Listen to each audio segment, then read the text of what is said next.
Hi there, welcome to another Writing on Air session. Uh, just took me 10 minutes or so to start there because I just had a nightmare happen, or I thought I did. So I, sorry, I finished Greenstar a couple of days ago on Thursday, and uh, I was going to start working on Hard Vacuum 2. So I went into the folder for Hard Vacuum 2 on Google Drive because I'm now using Google Drive. Uh, a couple of months ago, I was using Dropbox to synchronize between my different computers, and also as a backup solution because Dropbox allows you to see previous versions of things. And Dropbox deleted nearly 1,000 of my files. Some of them are just permanently gone. Like I had some stock images that I'd gotten through a work connection. They are gone for good. So yeah, that's, I don't know, $100 or something just gone because of Dropbox. Granted, I wasn't paying anything for Dropbox, but I wasn't expecting them to eat all my files, and I didn't have my own manual backup, which I now set up. However, I found out when I now was in a panic that I hadn't specified for the backup to contain my Google Drive folders. I'd specified it to contain my documents and music and stuff like that. So it wouldn't have had my hard vacuum files. I might actually, so I've just opened the proper file. I might actually just show you what I saw. So to put it in context, I'd written about 30,000 words of Hard Vacuum 2. So if that had gone, I would not have been happy. So I then went into the folder on Google Drive that I thought the files were in, and it had no history for it. However, and it's a big however, Google Drive was actually being over careful. So I had renamed one of my folders from, what did I name it? I had it as writing a script draft, and I changed it to be in progress. So writing a script draft became in progress, and Google Drive kept both. So that's actually Google Drive being overly protective, and essentially I prefer that. I prefer to be overly protective and keep twice as much stuff than what Dropbox did, which was just randomly delete stuff all over the place. I've set up my backup, it's now running at the moment. It's not letting me open the other hard vacuum too. I don't know if it doesn't let you open the two the same, maybe? Maybe I'm being stupid. So, Hard Vacuum 2, to fill you in, is Hard Vacuum 1 was kind of Die Hard in space, with a hero called Kyra Saren, who she's like a space marine who's the only one of three to have survived fighting these aliens, and she was on her way back to Earth when a bunch of terrorists took over a space station, and she then fought the terrorists, killed them all, and yeah, sorry, spoiler. I would guess that you kind of realize that the hero in a Die Hard story is going to win, but you know, maybe that's a spoiler. The hard vacuum thing is finally opened. I'll just show you it. So this is what I saw when I went in. Chapter summaries is my outline, so it's blank. And chapter 19 I'd been working on, and it's blank. And so is chapter 13 and chapter 5, and everything's blank. All the character sheets are blank, everything is blank. So that's what I saw about 10 minutes ago, and I was panicking a bit. It's being very slow because I'm running the backup, but I didn't want to even leave it 10 more minutes without doing a backup, so yeah. So I'll just unshare.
Okay, I'm back. Sorry about that.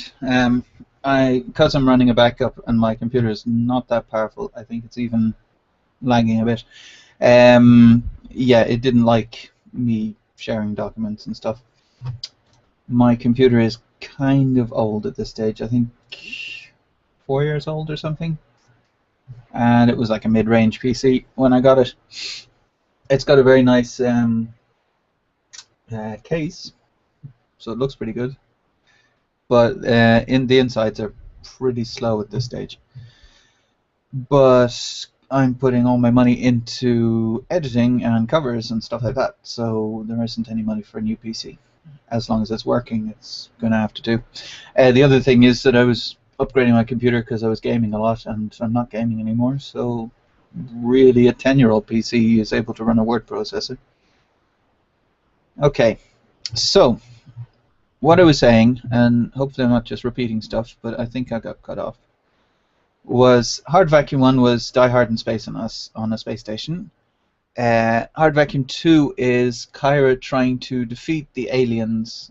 There's these aliens called xenomigrants.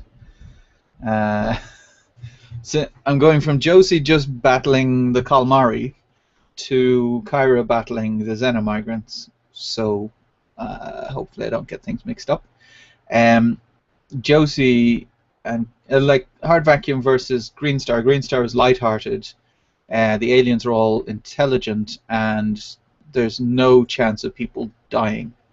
Well, sorry, there's no chance of main crew dying um, in the series, or very little chance. I would say it's Greenstar is kind of like not in terms of quality or in terms of the story or anything, but Firefly kind of esque in that uh, that it's lighthearted and it's actiony and that kind of stuff. Whereas Art Vacuum 2, Art Vacuum 1, a lot of people died. Like it's kind of gory actually. Hard Vacuum 2 is continuing that kind of dark tone and adding a lot of political stuff and a lot of interpersonal stuff and yeah, that kind of thing.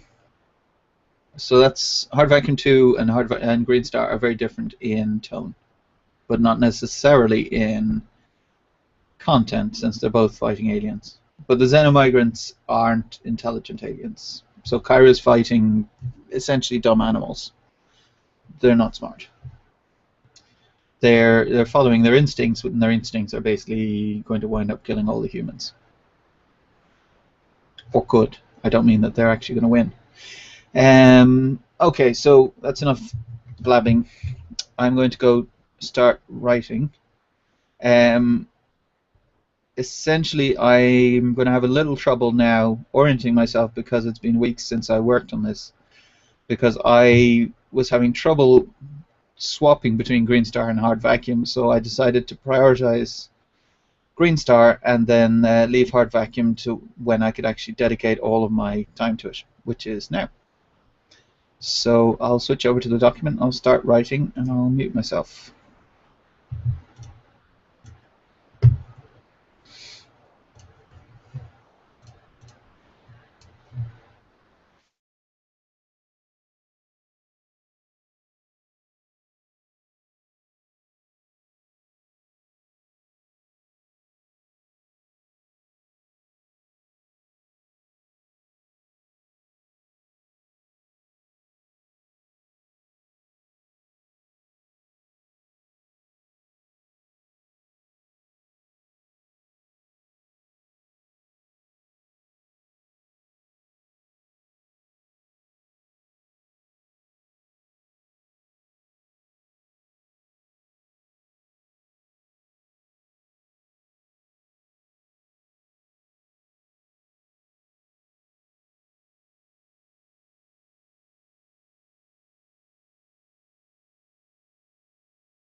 Okay, so that was the first session back on Hard Vacuum, and I wrote 729 words, which I'm going to fill in on the spreadsheet.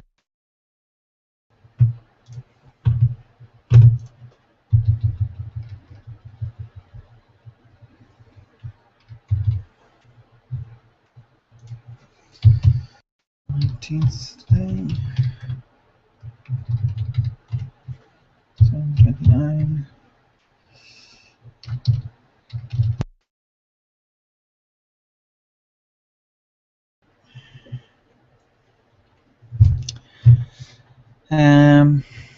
Yeah, so you might have noticed I was messing around there trying to find character stuff.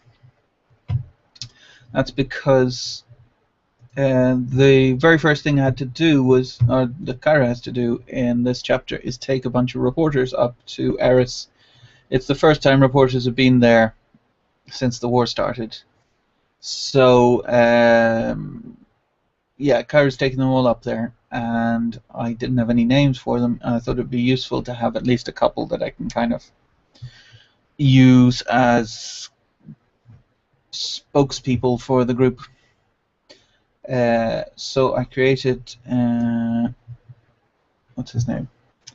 Chapel Hazard, which came up on, I don't know if you saw, but I was using the Scrivener name generator tool, and Chapel Hazard just sounds like a reporter name to me. Sounds like, you know, Chapel Hazard reporting from Boston or whatever. And then Nara Cho. So there I looked for a Korean name because I like my books to have as many different nationalities as possible, and genders, and sexuality, and all the rest of it. So Naracho is a Korean name, and Kaira Saran is an Indian name. So all the clones that have been sent up to Eris have Indian names. Like the other, if that's probably a spoiler. That's something to mention. Obviously, I'm spoiling everything on Hard Vacuum in this if I'm writing it. The other clone is Mahamari Gaba, and she came back from Eris years before Kyra. So she's older and more, and was a legend to Kyra while Kyra was up there. So they all have Indian names, and then Balthazar is a German name. So I'm just trying to vary it as much as possible. Like, I don't see a reason for everyone to be called Jack or John or Fred or Steve, or I actually have a Steve, but yeah. Then there's all different nationalities and things like that.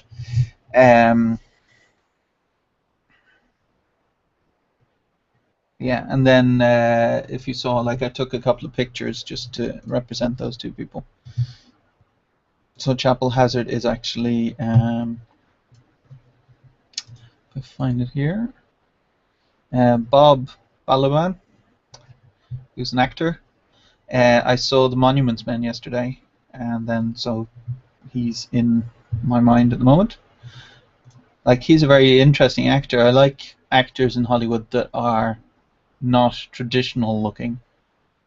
Like, not everyone has to look like Matt Damon and George Clooney. Some people can look like Bob Balaban and still be very good actors, obviously. There's no restriction on acting ability by handsomeness. Like Steve Buscemi or Philip Seymour Hoffman, or there's lots of people who are not traditionally good looking. So yeah, so I chose him as the reporter because I thought he'd play a good reporter in a movie. And then Korean, I don't really watch enough Korean movies. I've watched a few, but I haven't really watched enough, so I just did a Google search for Korean actress, which then she was just the first one that came up. I don't even know her work. And then Steve, who's the pilot of the ship, I saw his character sheet was missing a picture, so I chose Bruce Spence, because Bruce Spence is cool. And yeah, that was pretty much it for that. So it's taking me a little. It's going to take me a little time to get oriented with hard vacuum because stopping halfway through an outline doesn't really work very well for me. I've forgotten. Like as I'm writing, I have. If I go back to the document for a second, show you. So on the left-hand side, I have what I've called chapter summaries in this document. I call it different names in different documents. Sometimes it's called an outline or overview or whatever. It's whatever name I happen to have come up with at the time. But it's a rundown of everything in this chapter. And I've gone through 18 chapters before this, but I've changed stuff as I write my script draft. My script draft is over here on the right. A script draft is, I find it very useful. All it is instead of saying Kyra said or Kyra moved or anything like that, I just say Kyra, one bag. The reporters all look at her, Chapel Hazard, blah, blah, blah, blah, blah, Kyra, blah, and so on. And they talk back and forth. So it's just speech. And then descriptions are down to very little. So it makes it easier, makes it faster to write. So it's almost like having a first draft without writing all the words in a first draft, which means that then when I go to actually write my full prose draft, I've already written my first bits of conversation. So yeah, so that's what I'm working on now. And then when I get to the end of this script draft, I'm thinking of doing a new thing, which I haven't tried before. But I'm trying to push my writing on a bit, like make each book mean more. So there's lots of books. That's kind of a dumb thing to say. There's lots of books out there, and you can write a book that's just an action story, and that can be good. Like that can be entertaining. But I'm wondering if I can layer something more to it, like have some, not like a life story or something, but some extra interest to it. And this comes from a bunch of different things. I was watching a roundtable on which Quentin Tarantino was on. That wasn't a real sentence, but Quentin Tarantino was on a roundtable, and he was talking about how much he puts into his scripts and the fact that he gets his scripts so good that he could publish them as a book, if people read script format, which they don't. But like that the story is so good that that it would be interesting just to read. And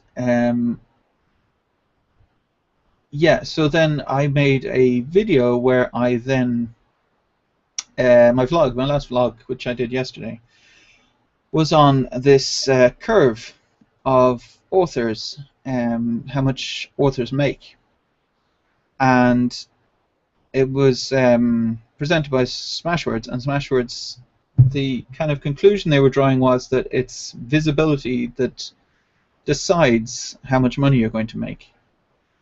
And my theory is that the visibility comes after the books become exceptional. Someone's shouting.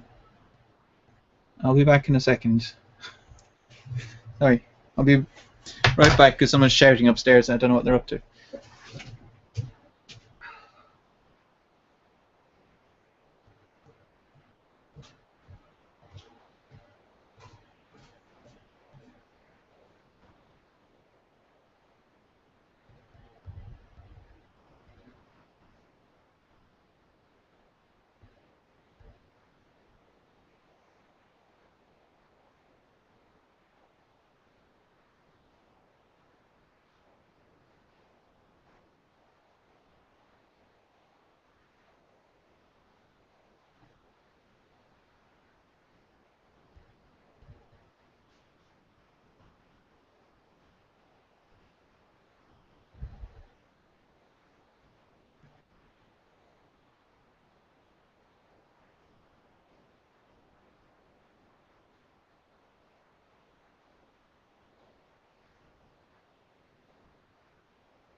Okay. Sorry about that. You wouldn't think a 16-year-old would be screaming about cutting his finger, but there you go.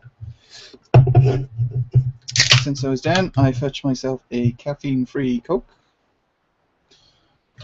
Or since I was up, I mean. Which is the only Coke I can drink, and I didn't even know it existed. But apparently, I have it in the US, and there's a shop in Sweden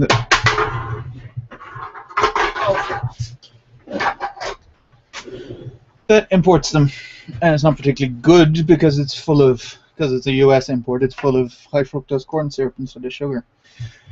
But you know, I can't have it very often anyway. We don't drive to Sweden very often. Anyway, time to get back to writing, I think. Yeah.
Okay, so that's that was a pretty good. Oh, there's a moth.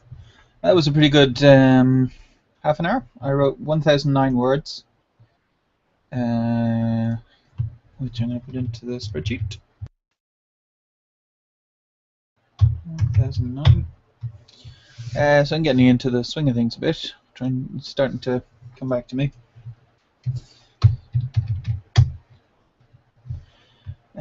So let's see. So from the plan, I had Kyra tells a story, and I managed to get nearly 1,000 words out of that. So that was pretty good. That's the thing about the script draft, is that in my outlines, mostly my outlines are fairly detailed, but sometimes they just say Kyra tells a story or whatever, because that's my process. If I am stuck in the outlining process, I just leave a line like that, Kyra tells a story, or something like that, and figure I'll fix it later. So that's kind of what I did there.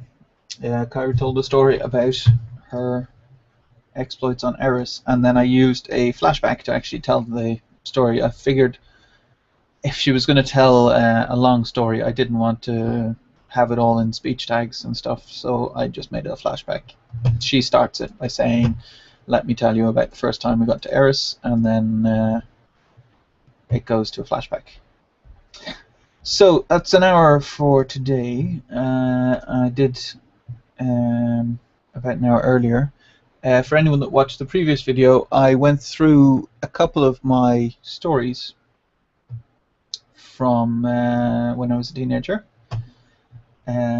Out of those, so there was a couple. There was Lydia's Web, which was appalling. It didn't have a plot. Didn't really have a point. It wasn't very well. It wasn't interesting, and the dialogue wasn't very good. There was a couple of lines in it that were interesting. So there was one bit where, so it starts off with this woman Lydia, and some guy called Sean turns up, and he's brought flowers for her, and they hang out, and then he goes, and then Lydia goes over to the flowers and cuts them up with scissors and throws them in the bin. I thought that was quite an interesting image. And then, oh yeah, and then she's seeing two guys, and the two guys find out about each other, and Lydia says, "Are you going to fight?" And one of the guys says, "I only fight for things that are worth fighting for, and you're not worth it." That was quite a nice line. But the rest of it was complete bunkum. It wasn't worth anything. So I dropped that. And then Pogue Malone was the other thing I read, which is a stage play set in a small restaurant. And that was quite funny, actually. I laughed, well, chuckled a few times. It would be very difficult to turn into a short story, because stage plays are very different from short stories. Like, it's set in one room. People leave the room and then come back in the room, and then leave the room and then come back in the room, and there's like asides to the audience and things like that. And the ending as well was pretty bad.